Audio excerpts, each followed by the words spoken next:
Hi, anyone and everyone. Welcome to Have You Heard About This Case? My name is Sam. And my name is Kelly. Today we have the privilege and the excitement to interview Amy Price, General Manager of the Cecil Hotel for 10 years. If you haven't yet listened to our coverage on her new book, Behind the Door, I highly recommend you check out episodes 48 and 49, which is our coverage on the hotel and its many instances of true crime. We're so happy you're joining us, Amy, and it's very, very cool to us and a lot of our listeners. Well, thank you for having me, and thank you for reading my book. Oh my Oh, we loved gosh. it. I'm glad you Yeah. did. It always feels so good to hear when people have read it and they're interested in the story and they say they enjoyed it. I'm so grateful. Thank you. Oh, it's Yeah, fantastic. absolutely. I was given it as a gift. I was gifted it for Christmas, and we drove back from West Virginia 9 hours, and I finished the book in 9 hours. It Wow. Yeah, well, there sure is a lot of action in was, there. I know. I couldn't Yeah. believe it. I had to text my mother-in-law that one of the guests was climbing up to his room like Spider-Man, and Yeah. she couldn't believe it.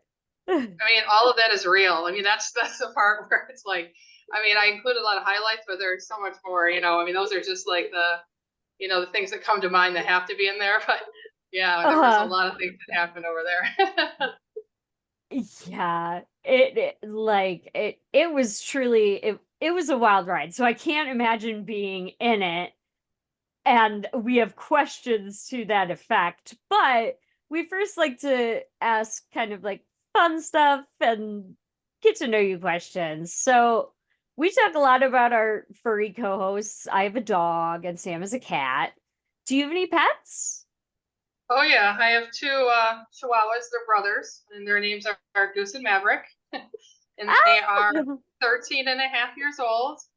And they were all both doing well until recently when my dog has diabetes. So it's been a little bit of Oh, a change around here. But yeah, I have two dogs, and they're my buddies. Yeah.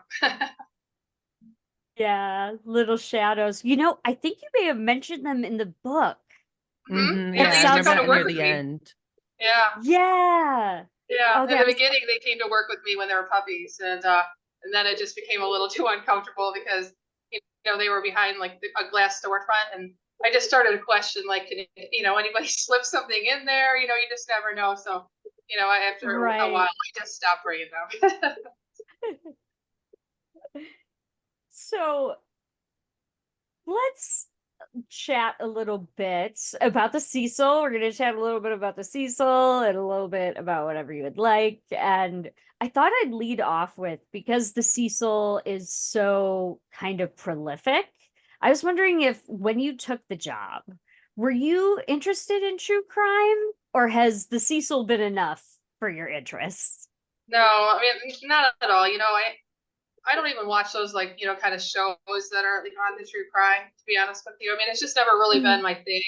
So, but when I first started working there, I didn't know about the history. I mean it was way Mm. before social media came out and things like that, where we would learn a lot faster of maybe a dark history, where I was just reporting in to help a friend, and like so I didn't really Mm. get caught up in the history at all when I arrived there.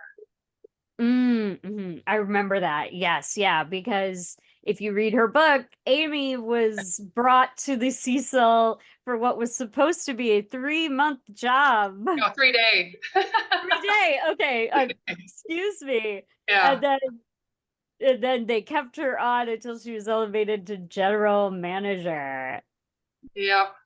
My Yeah, it nuts. was it was quite a ride. When I first arrived there, I truly was just being a creative type. I was just gonna be helping a friend just snack out a mock room for 3 days, and then I would have never thought that I would stay on for 10 years. I mean it really is an example of how your life can change quickly and you don't even know it. Right. Right. Yeah. Yeah. When did you first have the idea to write the book? And how long did that process take? Well, the book I have to say, like, within the first couple of years, I started like setting aside, some notes because, the things that were occurring were things that I just had never experienced before. They were in my mind's like, wow, like, got to write this down. So that's kind of how it started. And then, once I left, I really knew that I had to write a book. I just couldn't not write about the experience, because it isn't, obviously my book isn't based on Elisa Lam and all that. I do cover the case, but during my experience there were so many things that occurred that, I had to share. Yeah, I really enjoyed just the stories and that it's Mhm. kind of all encompassing. And I do have a couple kind of business questions. Yeah. I'm a business person myself. So that's just kind of how my brain thinks. But can you explain to me how the long-term leases work? And is it like a yearly renewal or a monthly renewal? No, and most of the tenants that were there when I arrived, they had been there for quite a long time, with the exception of like some student housing that I participated in when I arrived. Mhm. But the long-term tenants, I mean, they were in there for the long haul. I did not handle like the renewals at the beginning or anything like that. But I know that there's only a certain amount that you can charge for a percentage, like in the city of LA, just because it is in rent control. So I mean, it would be Okay. along right. So a building that's built prior like a certain age, like you can't raise the rent more than 3% a year. So there would be no Oh, like hikes or Interesting. anything like that. Okay. oh, wow. Not like that here in Chicago. Right. I know. It's a constant battle, if it's a good rule or not, just because, I know that other cities don't necessarily have it. Oh Yeah, yeah. as a Yeah. resident, that sounds great, but as a business, not necessarily. Right. And did you take over for a previous manager that had left? Or Well, I mean, yeah, because I know you yeah. kind of were stepped into the position and grew into it. Yes and no. So when I arrived, again, my role was not to be the manager of the hotel. I was really there for 3 days to do a mock room, as a selling point for potential investors. So that wasn't a management position at all. In fact, like opposite. There was a manager on site, but when I came on with, I talk about Steve in the book, the manager, the guy that brought me on, Mhm. we Yeah. eliminated the previous managers that were there, and we were then running the hotel. So basically, their Oh. positions had been eliminated, and then we started to manage the hotel based on like, Okay. the renovation, just changing the rules, and then we were also, opening, another hotel which was called Stay, at the Hmm. time. So Hmm. so then it was just like, one team versus like, oh, this is hotel staff. This is, it's just one team. Okay. Interesting. And And I then just, was there from the beginning, well, let me just get back to like from the beginning, like, it was a creative role that I was in, but there was so Hmm. much to do that it was just kind of like, running around, like you're just handling everything. It's not Hmm. just what color we're going to paint the wall, but like, how we're going to brand ourselves or like a lot of things. So, I mean, certainly became a lot to manage pretty quickly, and there was just no limits of what was left. Hmm. yeah, it all kind of goes together, marketing and just the Yeah. just the Yeah. impression that you Marketing, give as a sales. business. Right. Yeah, I'm not a Was there Sam a lot is of employee? Oh, sorry, go Sam. ahead. I was just gonna say Sam is the business minded one of the two of us. She's very attuned to that, and I am not as much myself. So I've stepped into roles before. Just like I related to you when I read the book, like, oh, I've stepped into roles before where I was supposed to be here for 3 days, and now I'm running things. Like, who has the visibility to see that? You know? Well, in my case, it is just like, in my nature is, I always take on more work, just because I, Mhm. just like to work, and like to be busy. So, a lot of responsibilities that I was, were taken on just because there was just so much to take on, just more and more and more.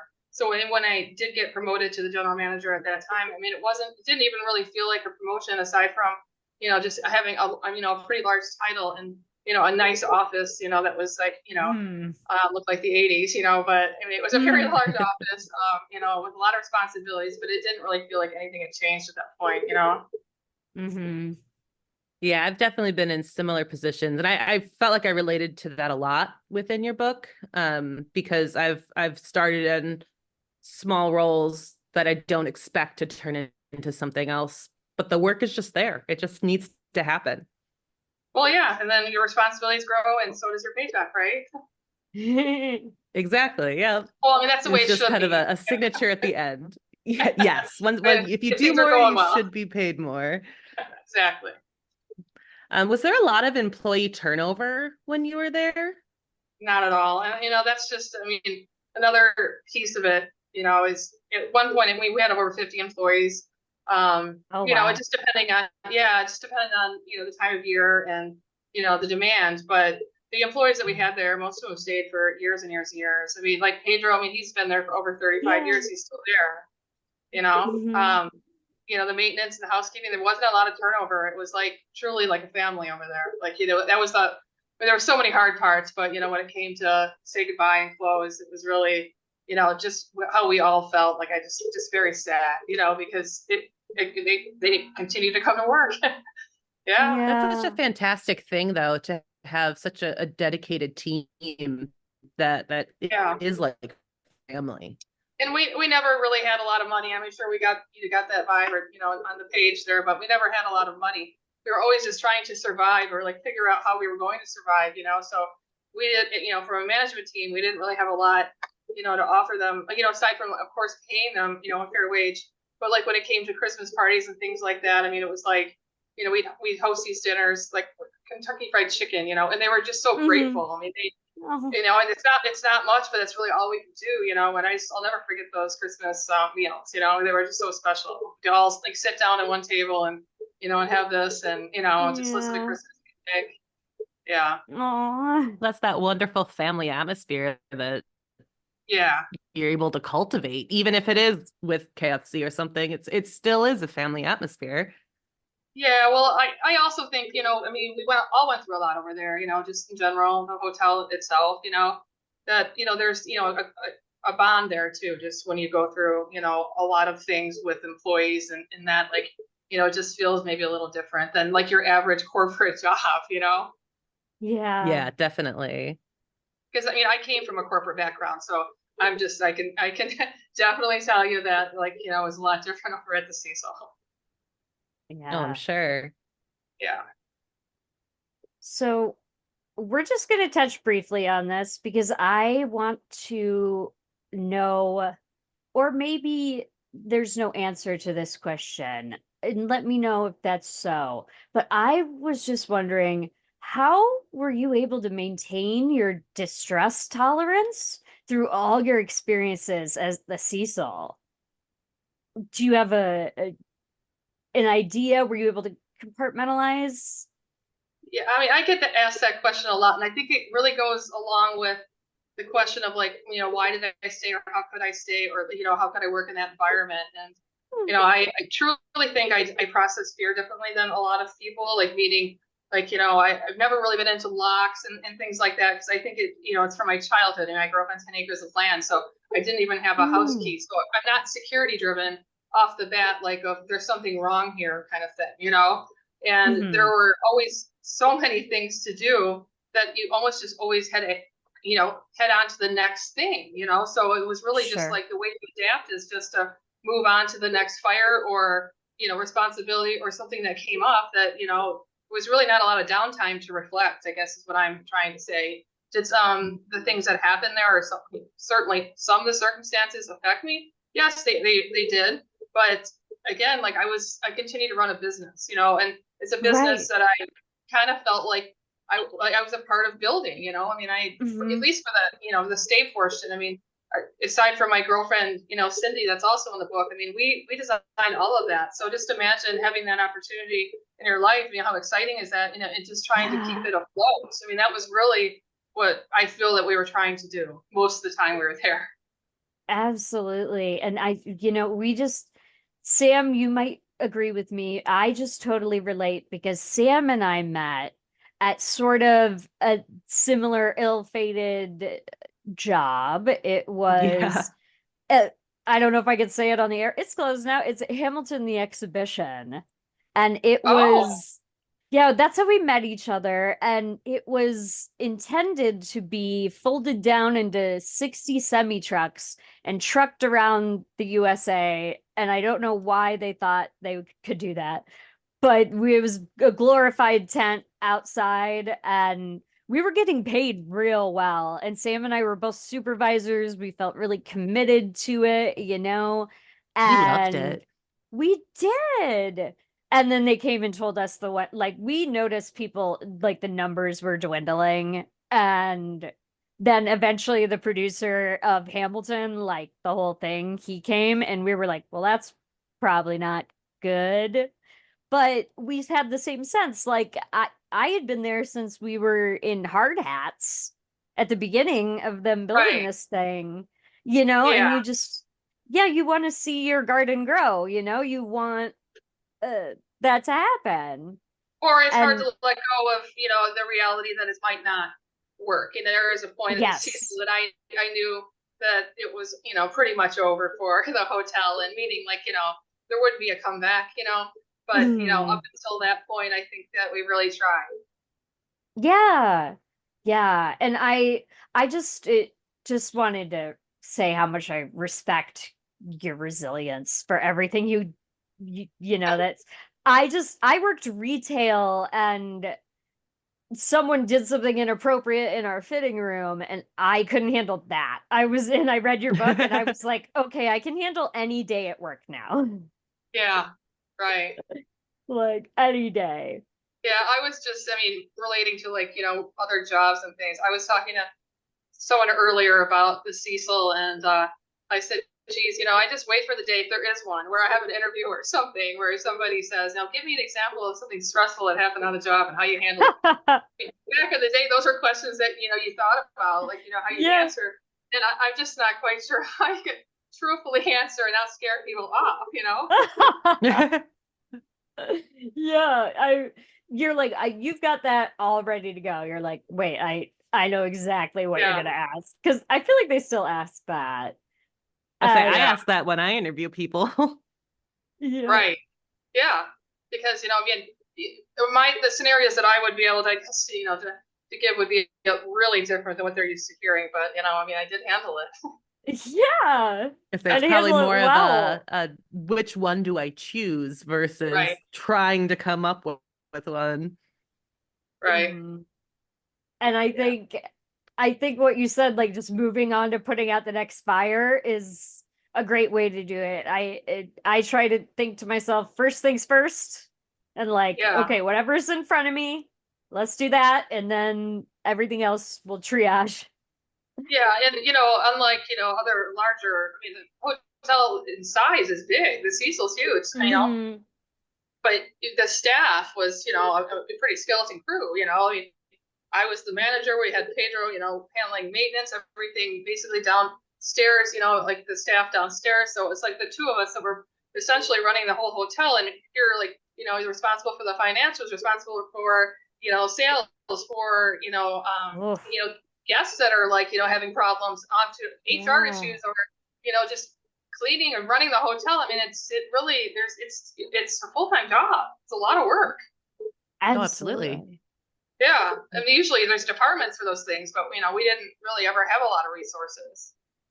But Right. it could also be too many cooks in the kitchen for sometimes. Yeah, yeah, believe me, I had a lot of autonomy there. I did enjoy my job a lot because I had a lot of autonomy. I was able to make the decisions. I really, didn't, have to really check in with anybody else because there wasn't really anyone else to check in with. So that's another Right? thing, just constantly trying to figure out how to handle things you never handled before, because every day was something new. Yeah. Yes, nothing to And the extent of that, but that's my job like that is kind of like that now. It's literally me and the boss who's the CEO, and it's the two of us running a company. And Right. sometimes it's better that way. Yeah. Well, if you're a good team, if you have a good team, that's the Exactly. only way that you can. That's the only way I was able to work there, and I say that over and over. And no wonder I dedicated my entire book to Pedro, just because there is no yeah. way, no way that I could have worked there without them. I mean, there's just no way. No. Mm-hmm. Oh, I have question about that coming up. But speaking of putting at first, speaking of first things first, what was it like checking folks into the Cecil prior to requiring IDs? And bravo to you for instating that policy. Was it any different after? Oh yeah, a lot different. And I never, actually worked the front desk. I mean, you would find me behind Mhm. the front desk, and I certainly would answer the phones and check in with the guests and handle, things behind the front desk, but I wasn't doing the checking in. So that's one thing I did Mhm. escape while I was there. I didn't have to work the front desk. So yeah, there was a major change, and there was, of course, a lot of people that were very upset. Mhm. There were people that have been coming there since the 80s. To just come, once a month or whatever it is, like, to, clean off or whatever during that time. That's really kind of what it was. So those people often that were there, they didn't have a valid ID. And I just had to constantly Mhm. reinstill the staff, like, if someone doesn't have, a valid ID, and it eventually led to a working credit card, but we started with IDs, we Mhm. just can't have them here. Like, you got to look at it like, it's illegal. We need to know who's in the Mm. building. Like, it's Mm-hmm. absolutely whoever is here. We need to have a valid ID on file because we need to know who's here. Yeah. Yeah. It's a safety Uh, Yeah, concern. If anything happened to the building, you need to be able sure. Yeah, to help and identify and anything if some tragedy were to happen. sure. Who's inside? Yeah, and when the police do come, or they do have the right to ask for the registration cards and go through every single person that's in house. If they're looking for mm, somebody, they can actually take that and go and look and see if that person is there. that's Yeah. Oh, interesting. I didn't know fantastic. that. Yeah, I happened to be on the job a couple of times, where they were undercover people that came in, and I mean, we were always cooperative with anybody that would come in with Mhm. the law, of course. So he came in my office and just started going through all the registration cards, looking for somebody, and I mean, to me, it was like, wow, I mean, just Right. yeah, a whole different world out there. Right. Wow. I can't imagine that. That's and with other things I can't imagine. It's that in the book, it was estimated there were at least 80 deaths during your 10-year tenure. And did you always have to? I know in the book that you were not like gawking at bodies because that's, not appropriate. And but I was wondering like what the process of that looked like. Like, would somebody always have to notify you? Like, could you be at your desk just like doing your job and then somebody would come in and break that terrifying news to you? Yeah, so the 80 deaths, I just want to be clear because that is a lot of people for sure. But Hmm. I when I say 80 people, I mean like 80 people, passed away while I was working there. It does not mean that they died in the hotel. There were a lot of people that, that were long-term tenants, or people that were tenants, or people that stayed in the hotel that left, for medical reasons and never came back. Like a lot of Oh, that, like a lot of that. oh, okay. Yeah, they're not all. I mean, in fact, there wasn't one murder the whole time I was there, and I will try to be clear on that too. Like, there was never a Hmm. murder while I was there, Right. but a lot of unfortunate situations, and yeah, I mean, there's a protocol for that. Unfortunately, the housekeepers usually run into that situation where they, find Oof.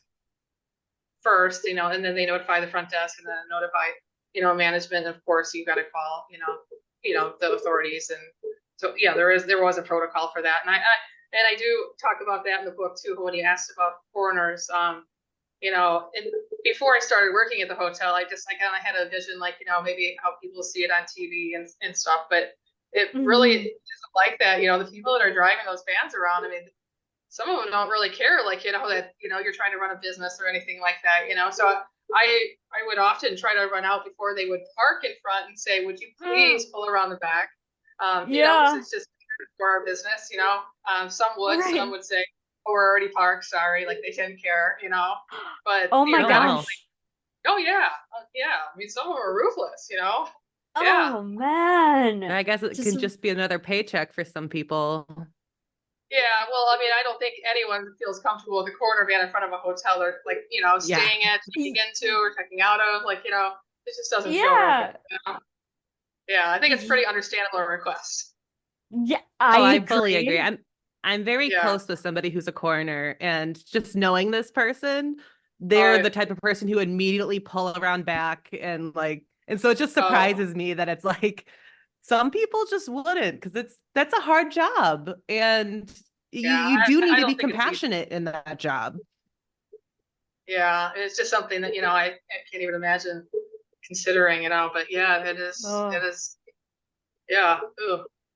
Oh my goodness, yeah. So that's just I just admire your resilience so much because like if I was at my desk doing work and somebody came up to me and was like, "We need to pull the corridor around," I would be like, "What's happening?"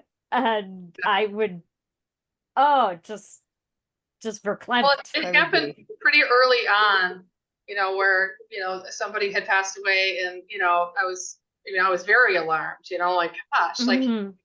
somebody's, dead. Like, it was like shocking, and Uh, Pedro told me, oh no, it happens all the time. No, you know, but it's really hard to wrap your head around. Again, a lot of it, is, mental health, of course, drug use, and then, people that were really sick. mhm. Hmm. Mhm. Yeah. But on a happier note, how is Pedro? I loved the epilogue ending of your book where he returns to the hotel. Does he still work for the building? I read that Yeah. in 2021 it reopened as housing for low income folks. Yeah, no, he still works there. And I still go to the Cecil as much as I can to pick him up for lunch. Like, on Mhm. average now, I'd say it's about once a month, maybe a little longer, just because we're a bit all busy. But yeah, I still see Pedro all the time, and we're in close Mhm. contact. And yeah, they are starting to fill it up with homeless people, and that is in fact true.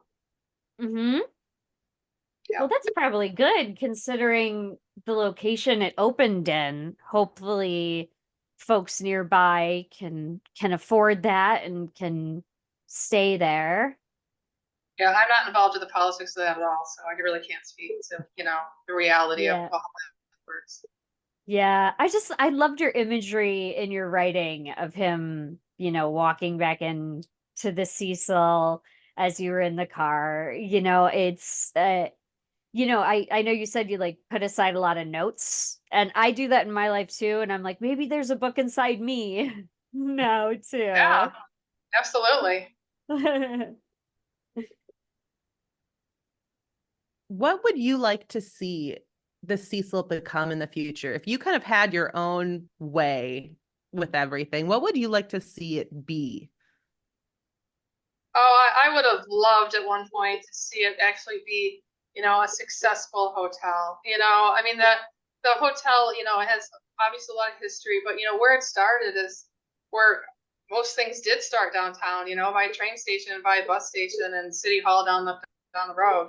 So I mean that is old school Los Angeles. And I at one point thought maybe the Cecil would have that opportunity, but unfortunately I just don't think that it's in the cards, and I think, with housing the homeless people, it's probably a good start of correcting, an ongoing problem downtown. Hmm. Yeah. If that were to ever happen and it were to become another grand hotel in its future, if you were asked to come back, would you? Oh, I don't know. I think the ship sailed on that. I mean, I would definitely have to have, a great understanding what the plan was and all of that, but I don't think so. I don't think it would be the same. The time that I was there and how times have changed. I don't think it'd be the same. So probably not. I was, since reading the book, I've been captivated, but I can't stop. It's like I'm turning it over and over in my head. And I'm wondering, do you still often think about the woman behind the door? Because I can't imagine witnessing it, having just read it. Yeah, I do. Actually, I have a couple of photos of her that I Mhm. show, the people that I know, just because she was real. I mean, she was a real Mhm. person, and her life, just really, it's really beyond words. How it all happened, and And where Mhm. she ended up, it's something that's really hard to shake, and Pedro and I talked about that quite a bit too, how we could Yeah. even find her.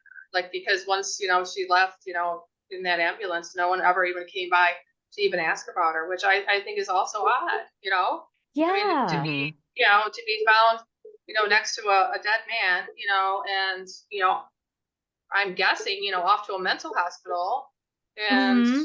no one ever came back to collect her stuff. Not that there was anything to collect, but how would they have known that? Yeah. I think that's bizarre that you almost like she'd really almost be forgotten if I hadn't written about her. And maybe I there's a slight chance that somebody will get a hold of this story and it will answer some questions for them. Because I yeah. certainly still do not know who she was. Hmm. Yeah, I can't like I can imagine tracking her down you know, with Mr. Channing and such balking at the idea of her presenting an ID. It's very little to go on, Yeah. but but a lot to think about. Yeah, I really I know that I know very little about him aside from what I do know what was in the file, but I do know that he was a vet for sure.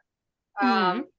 And he left every day between 8:30 and 4, and he came back with that bag of food every day. So I don't know where he went during Wow. the day either because I know he wasn't working. I don't know if he went to like maybe some sort of VA resource center, or I mean, who knows? Mm. Maybe he had another whole family.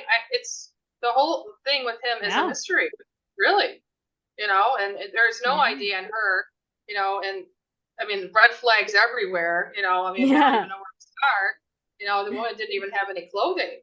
I mean, Yeah. not a stitch of clothing. No. Wow. Wow. Yeah, yeah, We and focused our episodes after reading your book kind of about this because we find it very interesting, just kind of a lot of the uncertainty of what really was happening between these two. And I'm curious, kind of getting into some of the details. What was the size of their room? all the rooms at the Cecil are very, very small, and most of them do not have a bathroom. So most of the rooms are on average about 120 square feet, very small. Oh, wow. So that's Hmm. like That's very small. 12 by 12-ish. Mm-hmm. Wow. Yeah, and there weren't any kitchenettes.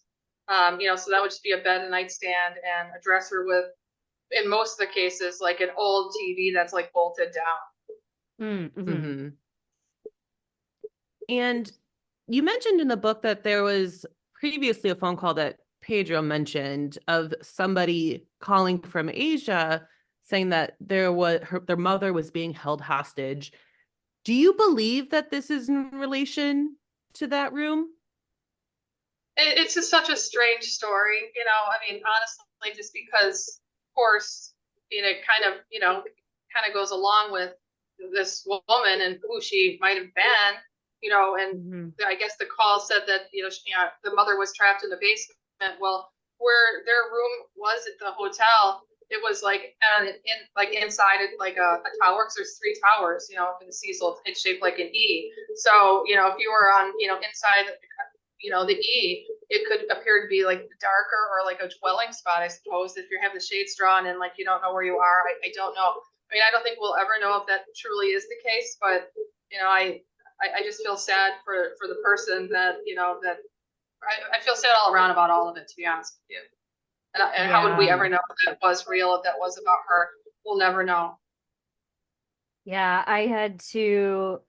We recorded a two-parter on it, and I messaged you after we recorded the first part, which just was kind of context on the Cecil and that kind of stuff. But when I went to record part two, which is just the woman behind the door story, I turned the mic on early before Sam and I usually do. And I was like, I just feel like I really need to capture my genuine reaction to this, which was rattled. I had gone over everything again. I had read the chapter again, and I was just like, I don't often get rattled, but this is just such a mystery and so sad for everyone involved, you know?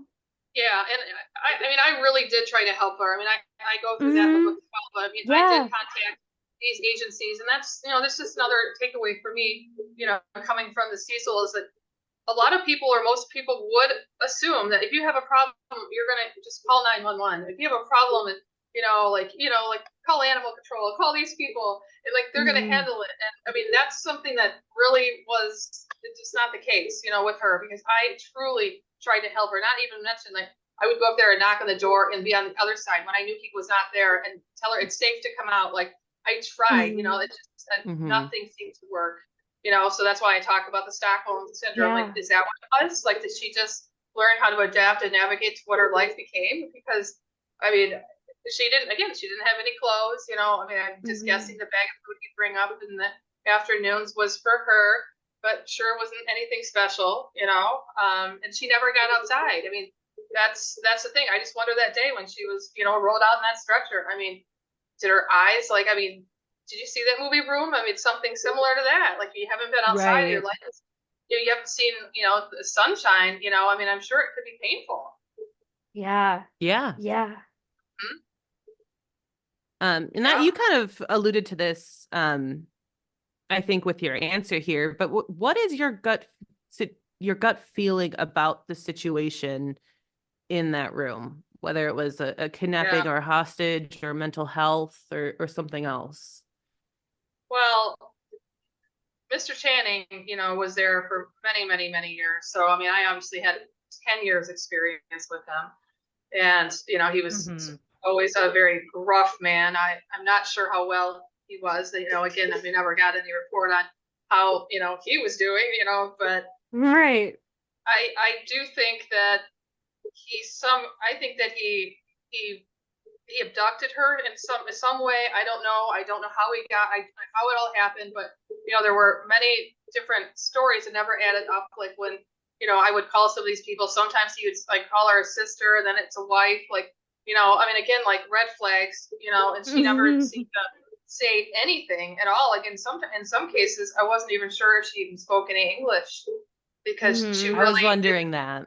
Yeah, right. Yeah, and we did have people that came in towards the end to try to relocate some of the tenants, because changes were on the horizon, and they were trying to Mhm. help her as well. Like, and it just never got real far. Like, where they thought they were making headway, and they were going to go out and get her some clothes, and he Yeah. was going to meet her in the lobby, like, and they'd go together, and it was a no show, no show, no show. Like, he never ever showed up to follow through with any of it. Yeah. Wow. Yeah, we in part two, I'm editing it right now, but we detail everything that you did, and I truly think that you did everything in your power to I mean, help. the picture, yeah, the Yeah, picture that I have definitely. of her is haunting. I mean, she's laying in bed under a sheet. There's a box of cheese nips close to her, an empty toilet paper roll, and she's smiling, and she doesn't have any teeth. Oh, wow. And that's And that's what her life was like. She never got to a doctor. yeah, Hmm. You're thinking all those years, I mean, never saw a right. doctor. Of course, not a dentist. Yeah. Yeah. I mean, I in your book, I snatched the line and said it on the podcast when I was talking about the perhaps Stockholm syndrome that she had, when I said, the only person she had seen for this whole time was Mr. Channing. Yeah. And that alone, I mean, that social isolation, we all just experienced that in a small way with the pandemic, but this is 30 years.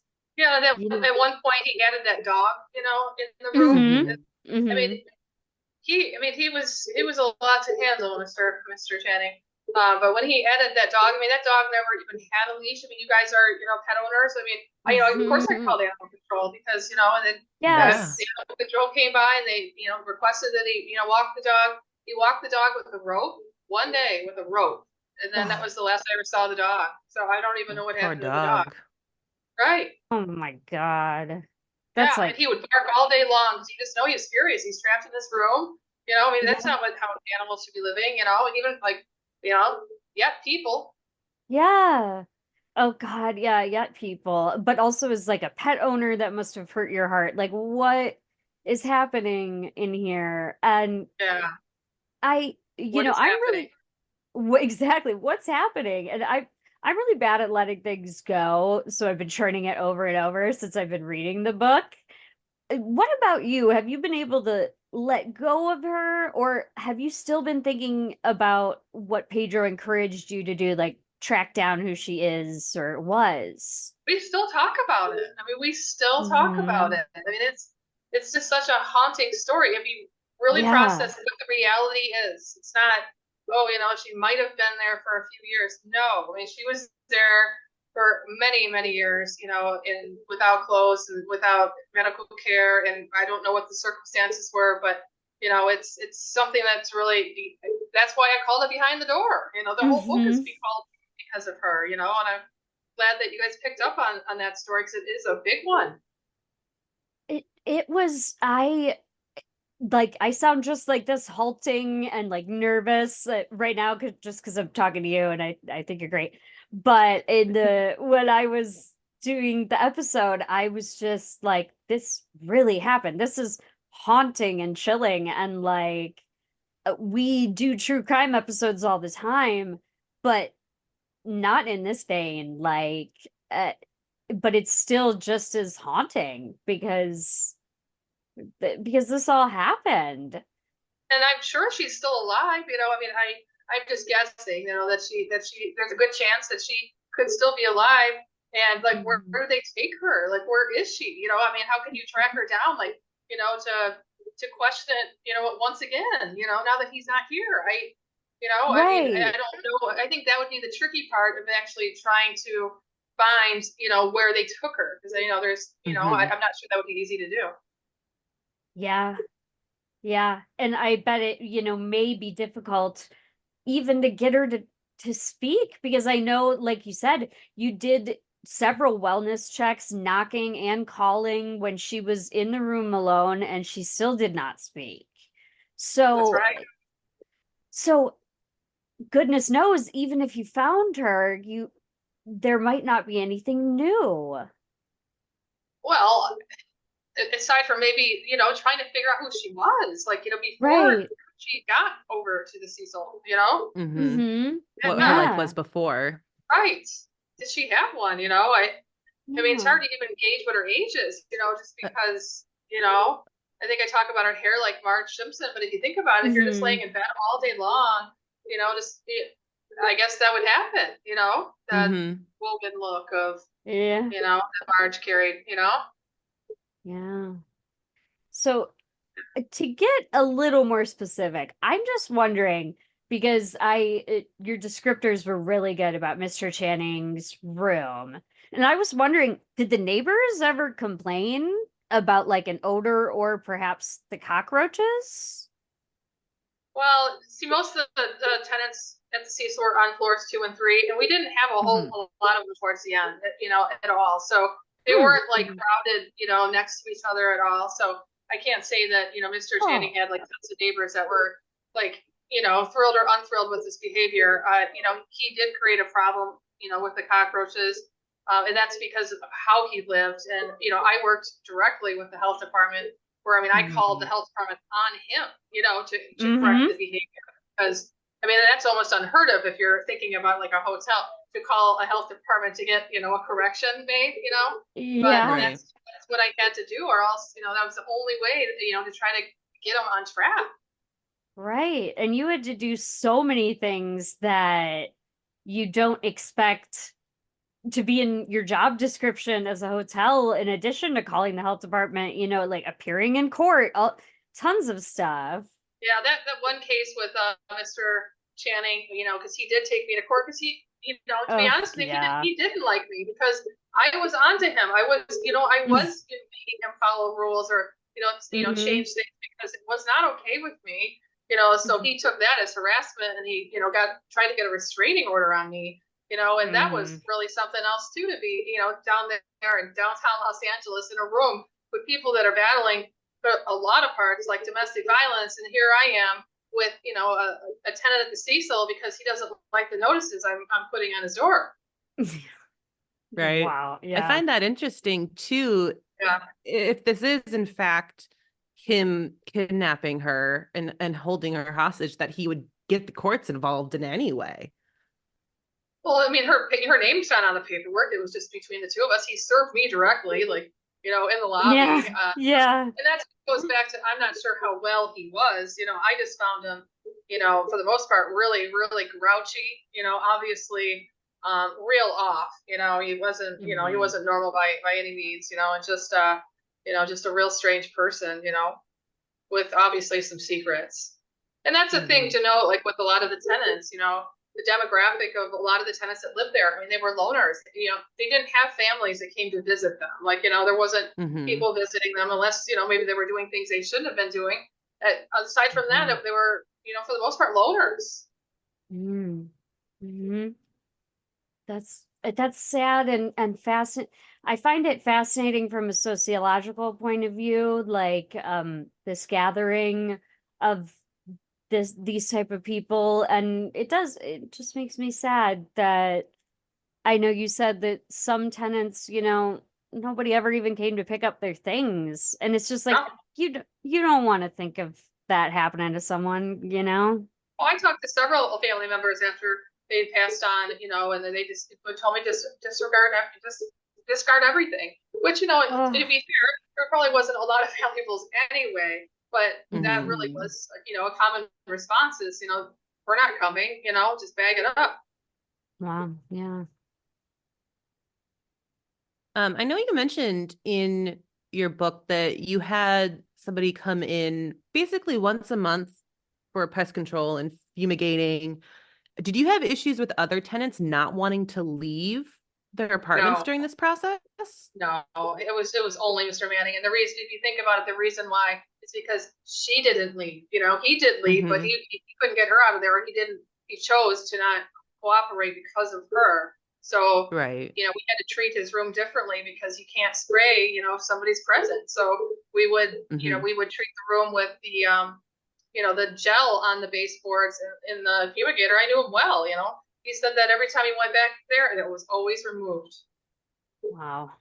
So that's another thing that's just interesting to me, because if he left it there, maybe they would need to stop coming. They wouldn't be necessary to come Oh and no, treat it over it's and necessary over. for a building like that. You have to Is it? constantly treat it just to make sure it's maintained.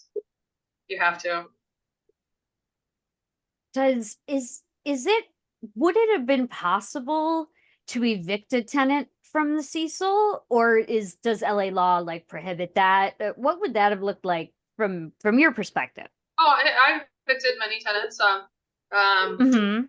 Yeah, you have to go by the rules, and give the proper notices and go through the right, take the right steps, and that's exactly what I did. I evicted somebody for hoarding, and I mean I gave them many chances, but there wasn't any change, like and so I successfully evicted Spider-Man, for Yeah. for entering and exiting the building from the exterior. I mean that's something that I'm sure hasn't been heard about it before. I mean, No. suffered for that reason, but that's truly a safety problem, if you can't have someone doing that. Yeah, Right. so we Truly. had a tenant attorney that we dealt with, for those cases, but for the most common cases, really, not paying rent. Right. Okay. Yeah. And Spider-Man was a special case. I'm not sure if we were recording when it happened. I had to call my mother-in-law and tell her right away about you evicting Spider-Man, and he was scaling the building. I sent her a picture of the Cecil, like, look at this building. This man was scaling it. Like, oh Lord. Yeah, and when the police came for that eviction, I mean they were all very sad. I want to make sure that I'm not coming across like any of it's funny, because it's sad. These are people's lives, and it's unfortunate circumstances. But he walked out in a pair of tidy whities, like that was all he had on, and just took her right outside the Cecil. I never saw him again. What happened to him? Where did he go? Yeah. Wow. Yeah. Just Right. a pair of literal like Fruit of the Loom like underpants, like that kind of style. Wow. It's so sad so many of them had nothing. Nothing.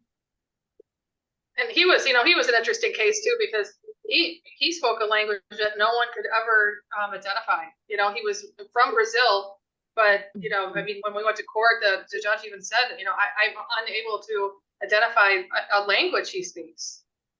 Oh yeah, So, I remember Oh, wow. that. yeah, I mean, that's different. Yeah, that's a new one. As I'm sure you said a lot. I'm sure you said a lot. Yeah. So what would it have taken, or did Mr. Channing just kind of not reach that level to potentially evict him for not complying with the fumigations and that sort of stuff? Well, Mr. Channing, he might have been grouchy, and he, wasn't easy to deal with, but he wasn't stupid. So, anytime that I would, give him a correction, he would, he'd work with me on it. I can't say he'd do a great job with it, but enough where he didn't get that far. And with the dog he had it, we had a no pet policy. Well, the dog turned into a service animal really quick, and then the dog was gone. Yeah. So it was there wasn't really any. I didn't have a solid case because he was working with me, just not doing a great job, with the fumigation and stuff. But a lot of it, like he had food in the room. Even in the summertime, he would have the heat going where it would be like over 90 degrees inside that room. Wow. And so a lot of things that would obviously create, attraction for, for that. Well, those are kind of all the questions that we have in regards to Mr. Channing and his unit. But we really want to know what's next for you. Well, I've been working independently since I left the Cecil. After I left the Cecil, I did a really nice size, apartment remodel that, I enjoyed. And I've been working on residential remodels. That's what I've been doing. So I just work locally here, in West Hollywood where I live, and I've been redoing homes and obviously still making jewelry and, just living my life. I've been looking at your earrings this whole time and I love them. So these are new. I'm going to be launching them soon. I'm going to call them the Resort Collection because I started working with resin as well, and I'm loving it. So these are really lightweight, and I really can't wear heavy earrings anymore. So I'm excited. They're beautiful. Thank you. They are. I've been looking at them too. Thank you. Is there anything that you'd like to shout out for yourself? I know, as we just mentioned, jewelry. Yeah. Well, I mean, really, I just want to thank you for, taking the time to read my book. It really means a lot. I mean, that book was, it's definitely personal, as far as, what my experience was working at the hotel, and a lot of my personal life too, I included. But, it just feels good when you have, feedback, and you guys, I just right away, it seemed like you had a really good vibe, and I just knew it would be a good interview. So I appreciate meeting you guys too. And I thank you. Well, thank you for joining us. This has been a lot of fun so far. And I know Kelly has been browsing your jewelry page, which we'll definitely link. We'll make sure that our listeners can check it out as well. Yeah. Thank you. And I think did somebody order something today? That was Kelly. I may have. I think so, yeah. I may or may not have seen that. I may or may not be wearing something that you might be getting in the mail soon. So I'm always loaded with my jewelry. Yeah, I told Sam that I was like, okay, I'm making sure that Zoom will record all of us, but also I'm on Amy's jewelry store and I bought us friendship bracelets. Thank you. I appreciate that. I appreciate every order, and it truly is, a passion of mine. I've been making jewelry for almost 20 years at this point. No, actually, it could be longer than that now.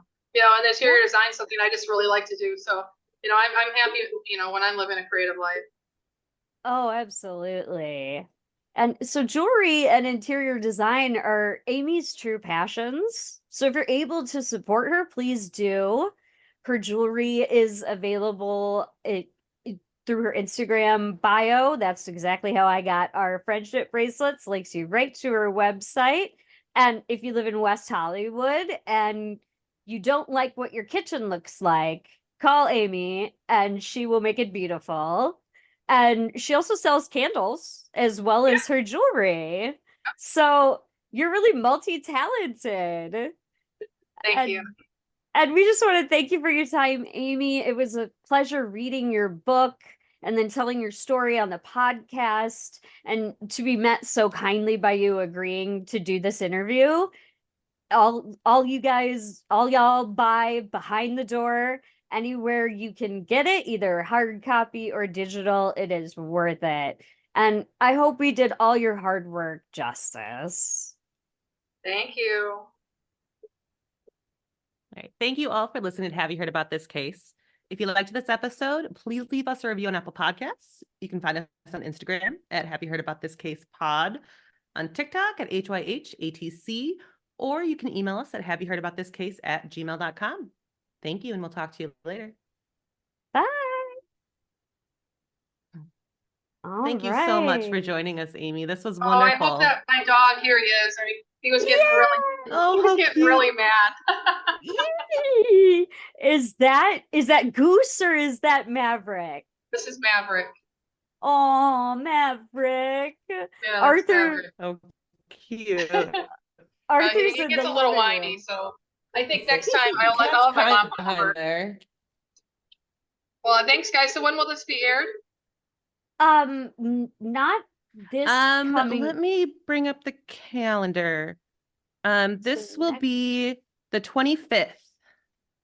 Okay. Well, so will you send me the thing, or how will I listen to it? Yeah, we can send you a link. Absolutely. Okay. Yeah. All right. Well, thank you, and you guys stay warm wherever you are. I know it's like cooler than where I am. We're I in hate this it. like bizarre, like it's gonna storm, but it's raining, and I don't know what's happening Stay in. Just right stay now. In. Yeah. Right. All right. Thank you.